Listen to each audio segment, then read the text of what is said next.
不分男女，大家忙着制作沙包。对于美国佛州民众来说，飓风海伦前脚刚走，又得迎接坏消息。Got hit with the last storm.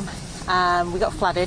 So it's all about prepping this time. 4级飓风海伦带走美国东南部超过200条人命，现在更强的5级飓风米尔顿即将直扑佛州坦帕湾，短短1个晚上就升级为今年地表最强风暴。Put it into words, no typhoon or no hurricane has been stronger this year. This is the strongest storm in the Gulf of Mexico since Rita in 2005. These winds will drive storm surge that could be up to 8 to 12 feet in parts of Tampa Bay. 气象单位预估米尔顿将在当地时间周3登陆佛州西岸。最新的卫星影像就能看出结构扎实，风眼十分清晰。有追风猎人不怕死，闯进飓风中心感受威力。但专家警告，别再观望，立刻撤离。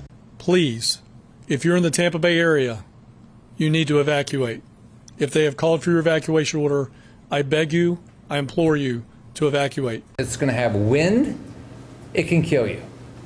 It's going to have water, it can kill you. 幸好不少人已经学到教训，高速公路出现撤离车潮。The last storm, we went 2.5 feet under in the house.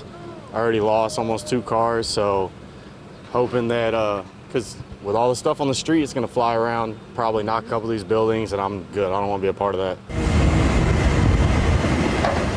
无奈的是，街道上还留下许多海伦飓风扫过的残骸，家园尚未重建，米尔顿又来势汹汹，只能先避难保命，将损失降到最低。